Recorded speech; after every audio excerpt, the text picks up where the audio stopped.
Hey, this is the Daily Overpass. My name is Eric and I make apps. Now today I want to tell you about how I got hacked.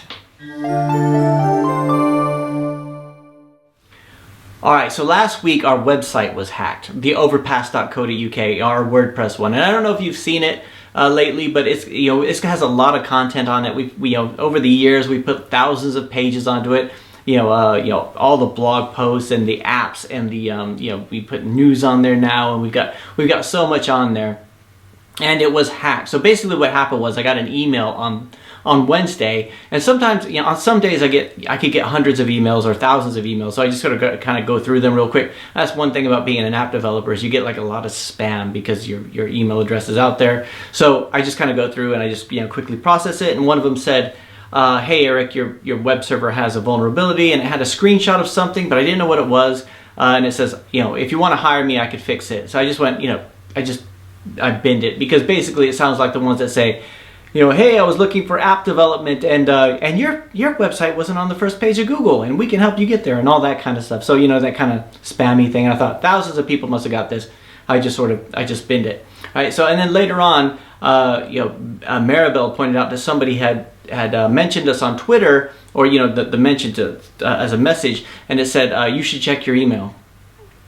So I looked at it and said, do you know which one he's talking about? And she said, and she pointed out the one that was sent to the Overpass email address, and I looked at it and I thought, oh yeah, no, I that guy, he's probably just spamming or whatever. But then he contacted me on LinkedIn also. So I asked Maribel, I said, is he tweeting this to anybody else? And she said, no, we're the only ones he's tweeted. So I said, okay, I'll get in touch with him, thinking it's probably spam, and I don't want to walk into spam. I mean, who wants to do that? So I thought, but it was such a hectic day, and I never got around to it. And Thursday I completely forgot. And then on Friday I got another tweet, like a private message. And I went to go read it, and it was like he sent a screenshot of the user table of the database. So it was from WordPress, so he'd actually gone into MySQL and saw the user table, so the usernames and password. Now, luckily, there's nothing sensitive on our website, so I don't have any client information, I don't have any credit card information, I don't have anything like that. But it was still creepy. Like, it was like, so I thought, okay. So I looked at the tweet and I was like, and I was, whoa, look at that. And I was about to go to lunch with my family, and I thought, okay, I'm gonna be late, right? So I'm looking at it. So I had a quick chat with him. He goes, no, if you want to hire me to do an audit of this, I could do an audit of your website. And I said, on Upwork. So I said, yeah, okay. I said, and I'm looking at it thinking it was like I didn't have anything sensitive on there, but it could have just said delete all or whatever. And while we have everything's backed up every day, it would have been a hassle to restore. I don't know if you've ever had to restore a backup. It's just you're never quite sure if everything's working again, everything like that. And luckily, as companies go, we don't have a whole lot like that sensitive in the back-end database. So basically, anyway, he did let me go to lunch. So, so he said, you could hire me. And I said, how much is this going to cost? Thinking, it could be like thousands. He goes, let's say $60. $60 done, right? So I hired him, and he did like an audit of it. And what was really cool was he showed me exactly how he did it. So basically what happened was I'd actually purchased a plugin from Code Canyon to do some stuff with Amazon, because I was trying to put a store on there, and in the end I didn't even use it. I just disabled it, but I left it on there because I paid like $20 for it, right? So it still left my site vulnerable, right? But what it allowed a user to do was to upload onto the server, and he showed me exactly how he did it.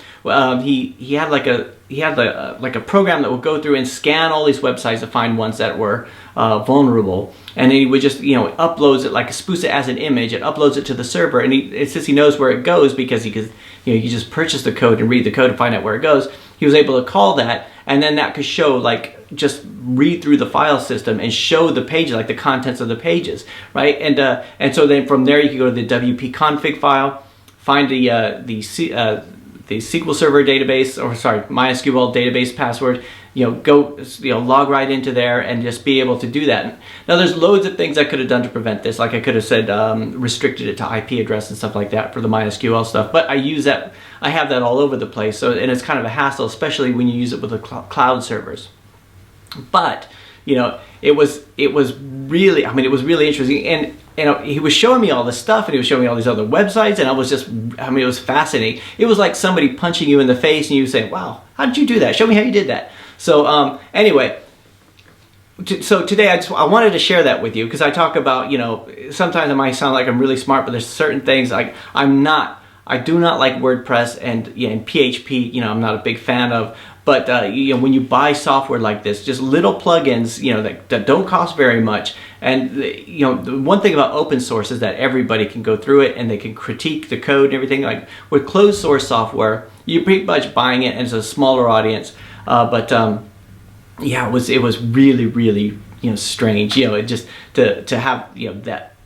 Just see your database like that. So anyway, he went through and did an audit, and I spent the weekend just like patching up security holes, just trying to think, you know, everything I could read on security on a WordPress site. I went through and did that. And like I said, we didn't have anything to remove, but, you know, I could have spent the entire weekend restoring the database and everything like that. Or more like, or he could have just gone through and put some stuff in there that I would never know there was anything there. So, you know, being able to go through the logs and everything like that. Anyway, so what I'm going to do is I'm going to put his Upwork URL in the description.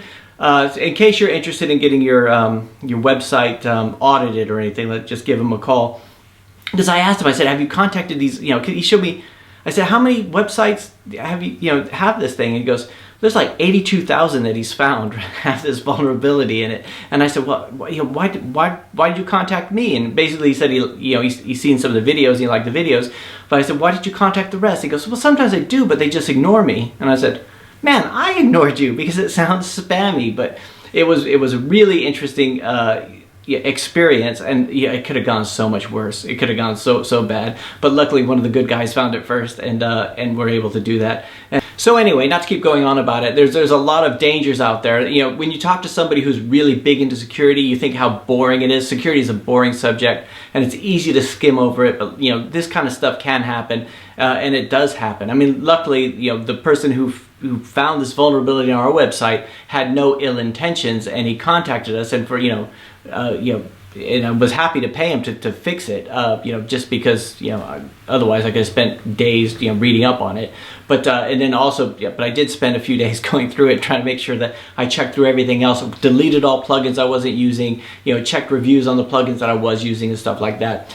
Really, really, I mean, it was fascinating and scary at the same time. So anyway, that's it for today. I'll talk to you guys tomorrow.